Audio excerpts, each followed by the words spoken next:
Hello रायजोफोर खुलुमबाय गिबियावनो साफ्रोमबो बर' रायजो राजा नोंथांमोनखौ आंनि बे आरबिटिसि चेनेलावहाय आंनि गोसो गोरबोजों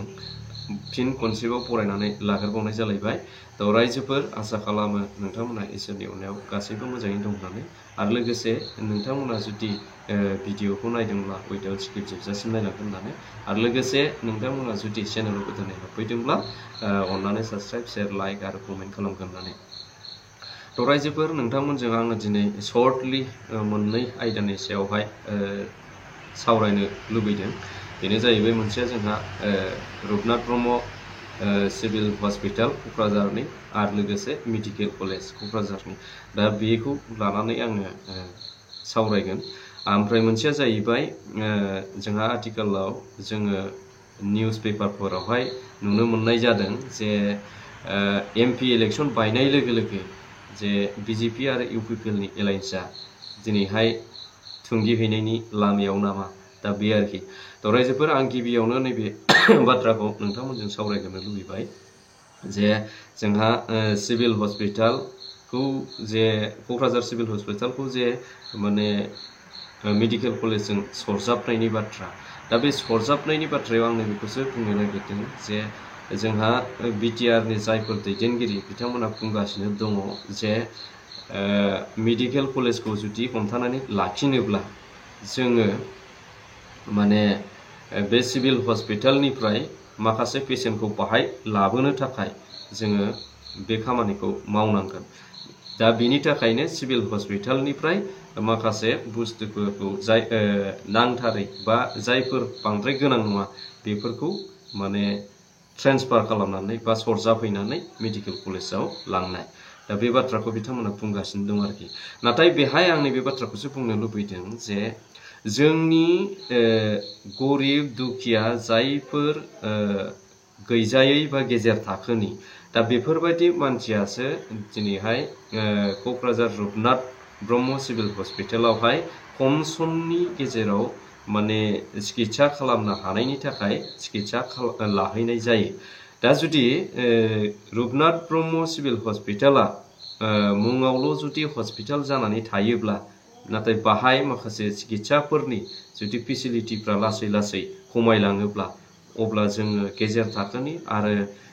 गाहाय थाखोनि जायफोर सुबुंफोर दङ बा निखावरि जोंनि गैजारोङै जायफोर सुबुंफोर बिथांमोना बाहाय चिकित्साखौ बोरै मोननो हागोन। दा गिदिरथार सोंथिया बेसो रायजोफोर। दा बिनिफ्राय आं नैबेखौ बुंनो लुबैदों जे जोंनि मेडिकेल कलेजखौ जों बुङाखै जे नाङा, नांगौ जोंनो। बेबो ओरैबायदि मोनसे माने जोंनि बर' हारिनि बिर जोहोलावफोरनि नाजानायनि गेजेरजोंसो बे मेडिकेल कलेजखौबो मोननो हादों। दा मोननायनि गेजेराव आं नैबे बाथ्राखौ बुंनो लुबैदों जे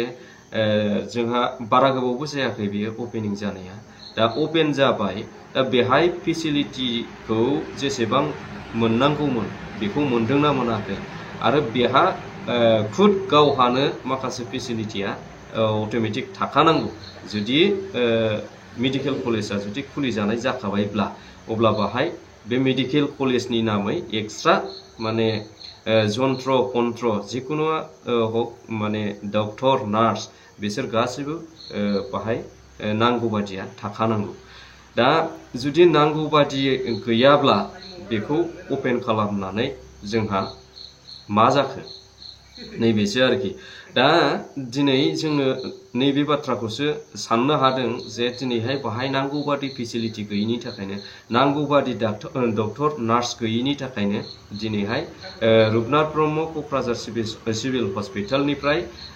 नार्सफोरखौ लाबोनो गोनां जादों, डक्टरफोरखौ लाबोनो गोनां जादों आरो माखासे डक्टरनि जन्त्र कन्त्र मेसिनफोरखौ सिभिल हस्पिटालनिफ्राय बोथ्रोदनानै बाहाय सरजाबफैनो गोनां जादों। अब्ला नोंथांमोना सानदो बाहाय, आं सानो दिनैहाय मेडिकेल कलेजावहाय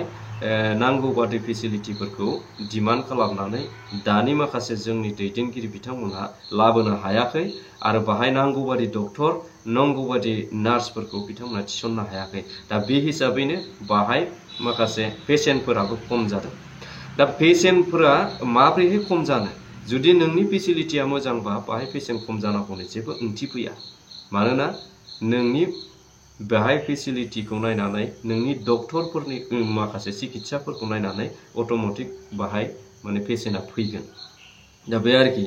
थ' जेखुनु हक जुदि आं बुंनाय बाथ्राया नैबेसो रायजोफोर जों साधारन रायजो राजा गरिब गैजायै बा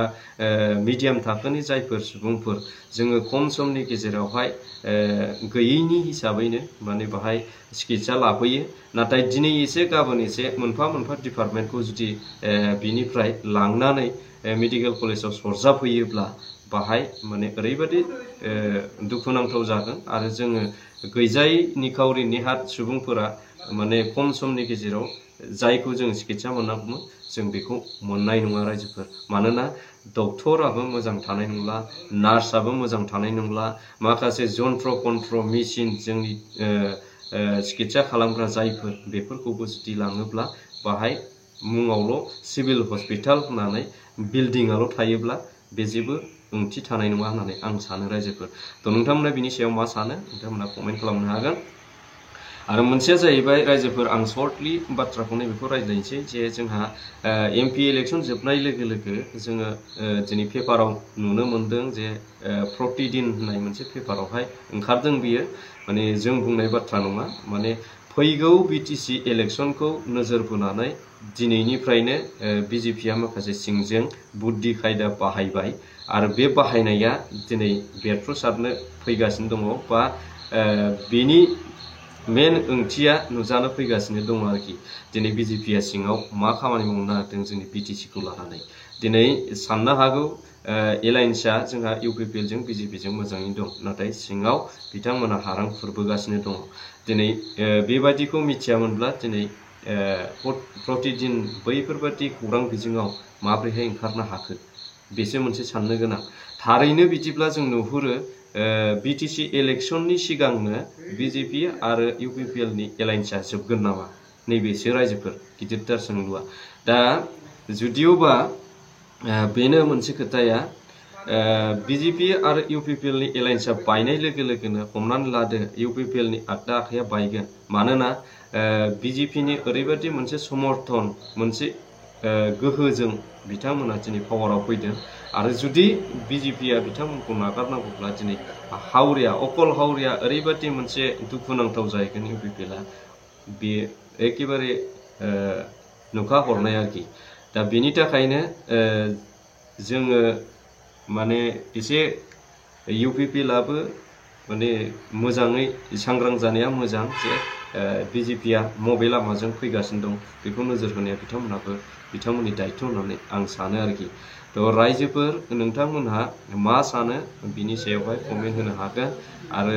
नोंथांमोनहा मा सानो नोंथांमोननि गोसोनि साननायफोरखौ नोंथांमोनहाबो कमेन्टनि गेजेरजों फोरमायहरनो हागोन थ' आङो भिडिअखौ बेखिनिखौनो खालामदोंमोन रायजोफोर भिडिअआ गोलाव जाबाय आङो बेखिनियावनो दोनथ'नो लुबैयो स' थेंक इउ फर वाचिं जय बर' हारि